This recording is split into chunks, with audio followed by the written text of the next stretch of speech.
Bismillahirrahmanirrahim. Assalamualaikum warahmatullahi wabarakatuh.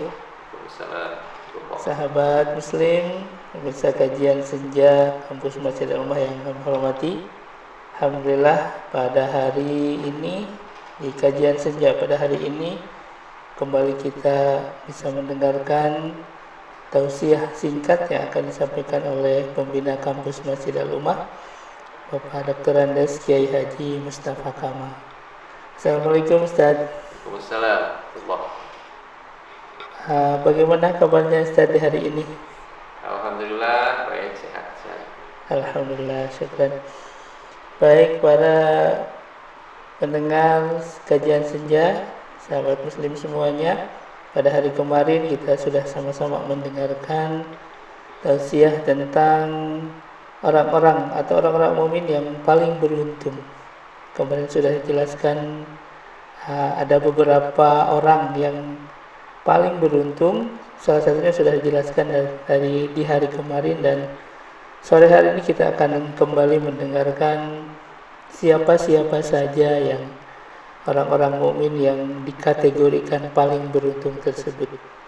Baik, kita dengarkan bersama-sama pada Ustaz Mustafa Kamal. Dipersilakan Ustaz. Assalamualaikum warahmatullahi wabarakatuh. Waalaikumsalam. Sahabat muslim dimanapun Anda berada, ini bagus sekali. Jadi menyambung apa yang saya sampaikan pada hari yang lalu tentang mukmin yang paling beruntung. Kita semua tentu ingin menjadi seorang beriman yang paling beruntung.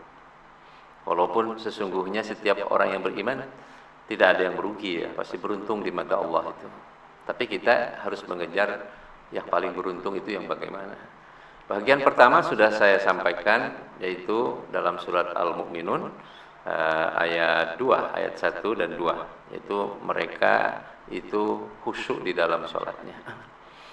Kemudian yang kedua, indikator yang kedua, mukmin yang paling beruntung itu adalah dijelaskan pada ayat ketiga, yaitu a'udzubillahi minasyaitonirrajim walladzina hum 'anil lagwi mu'ridun, yaitu mereka orang-orang yang berpaling atau menjauhkan diri dari perbuatan-perbuatan yang sia-sia, perbuatan yang tidak berguna, perbuatan yang tiada manfaatnya. Nah, ini penting sebetulnya. Mengapa orang-orang yang siap meninggalkan atau berpaling dari perbuatan yang sia-sia, yang tidak berguna itu akan menjadi bahagian dari orang yang akan mendapatkan keberuntungan yang besar dari Allah Subhanahu wa taala? Iya. Karena sesungguhnya hidup ini kan tidak akan terulang lagi. Waktu-waktu yang kita lalui itu akan menjadi kenangan. Tidak bisa kita panggil kembali. Dan waktu yang akan datang itu akan sangat dipengaruhi oleh bagaimana sepak terjang kita pada hari-hari sebelumnya. Maka konsep dalam Islam itu adalah bagaimana agar supaya hari ini lebih baik dari kemarin, dan hari esok amal ibadah kita lebih baik dari hari ini.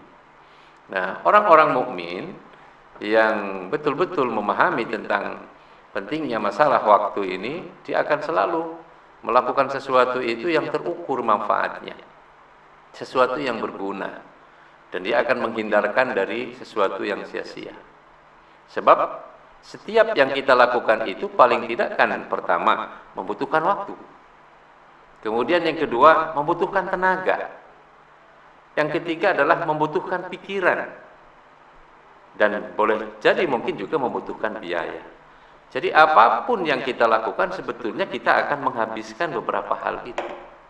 Sehingga kalau seseorang itu melakukan sesuatu yang sia-sia, misalnya 1 jam di hari ini dia gunakan untuk sesuatu yang sia-sia, maka sesungguhnya dia telah mendapatkan kerugian-kerugian yang besar. Rugi waktu, rugi pikiran, kemudian mungkin juga rugi uang, dan kerugian-kerugian yang lain yang seharusnya bisa melakukan hal-hal yang produktif.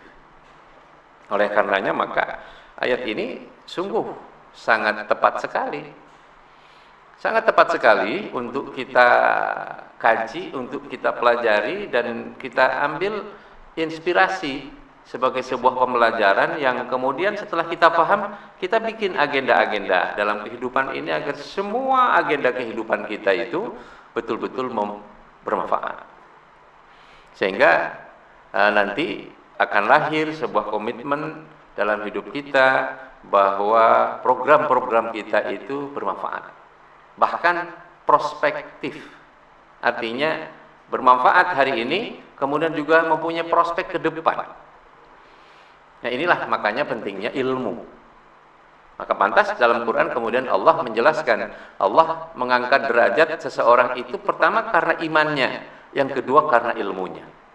Surat Al-Mujadalah. Jadi, a'udzubillahi minasyaitonirrajim. Yarfa'illahu alladhina amanu minkum walladzina utul ilma darajat. Jadi Allah mengangkat derajat orang-orang yang beriman dan orang yang berilmu. Nah, di sini saudara sekalian, maka betul bahwa dalam setiap kesempatan, dalam setiap perubahan kita harus terus belajar dan belajar. Setelah kita berhasil melakukan sesuatu, kita belajar lagi agar sesuatu yang kita lakukan berikutnya untuk hal yang sama akan lebih produktif lagi. Setiap kita menyelesaikan sesuatu, kita belajar lagi agar ke depan sesuatu yang akan kita selesaikan untuk hal yang sama makin produktif lagi, makin baik lagi, dan begitulah seterusnya. Sehingga orang yang beriman itu dengan prinsip hidup seperti ini, dia hidupnya akan terus meningkat, makin bermanfaat, makin bermanfaat, makin bermanfaat, dan seterusnya. Akhirnya, akhir hidupnya itu betul-betul akhir hidup di mana waktunya itu betul-betul bermanfaat untuk umat.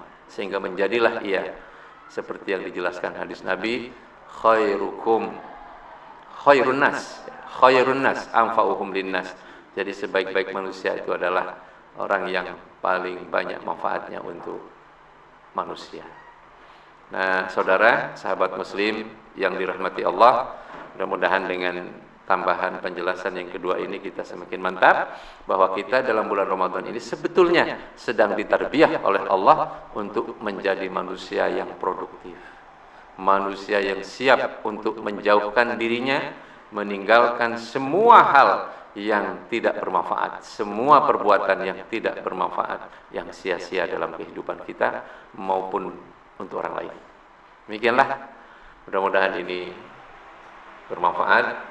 Terima kasih. Assalamualaikum warahmatullahi wabarakatuh. Waalaikumsalam warahmatullahi wabarakatuh. Syukran jazakallah Ustaz atas penjelasan tentang ciri-ciri orang-orang mukmin yang paling beruntung, yang hari ini dibahas ciri yang kedua. Baik sahabat muslim semua, insyaallah kita lanjutkan di pertemuan selanjutnya masih tentang ciri-ciri orang mukmin yang paling beruntung. Kita tunggu bersama-sama, insyaallah akan segera disampaikan di waktu yang akan datang. Terima kasih. Assalamualaikum warahmatullahi wabarakatuh. Waalaikumsalam warahmatullahi wabarakatuh.